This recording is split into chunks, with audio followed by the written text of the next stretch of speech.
I just wanted her not dead, right? Really. Because the first time she turned herself in was the day before I found out that my son had been murdered and had been in a morgue for months, right?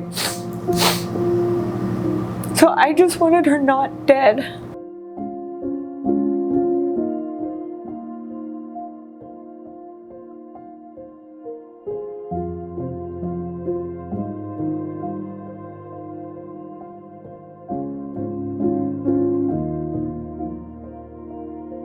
I had been in the system for probably a year to a year and a half, and she was constantly revolving in and out from Polinsky and on the street, and it made it impossible to finish the court case because I was in compliance with everything that they had asked. I did a parenting class and outpatient drug treatment.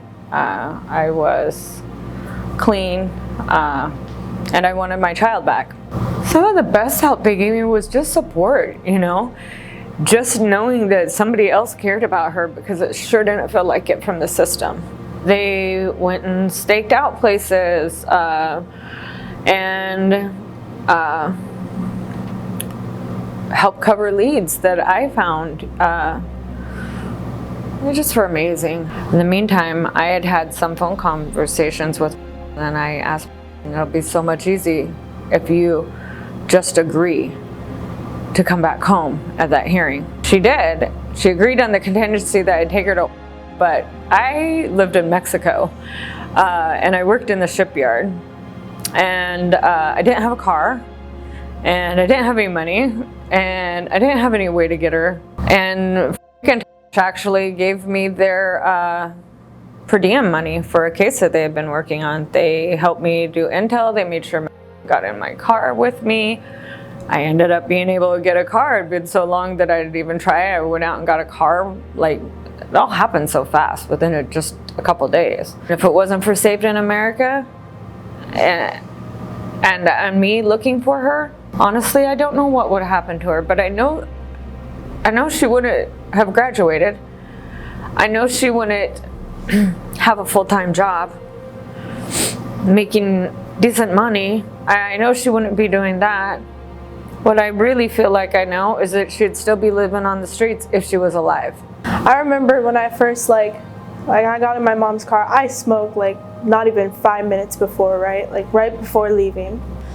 I gotta get high because I don't know if I can even look at her, right? Because I had a lot of trauma and stuff, so I didn't know how I was gonna face her. I came to with the mindset oh, I'm just gonna use again. It doesn't matter,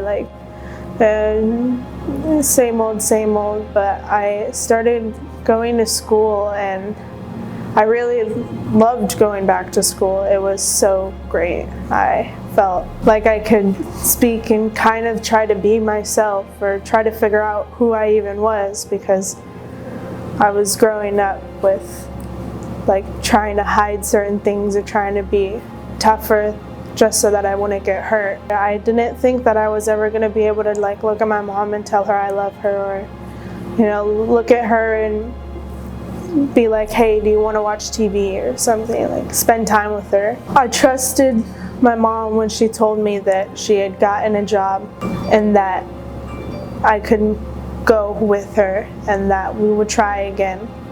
Although I didn't immediately want to stay clean, I trusted that maybe deep down somewhere I could have a normal life again. And Saved in America was the one who helped my mom to do all of that.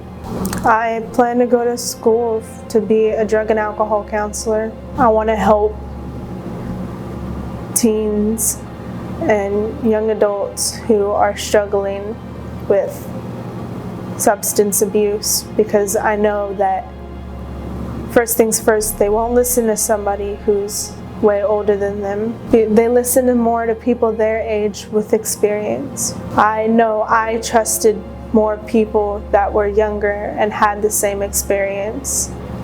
So I want to be able to provide the help that I needed.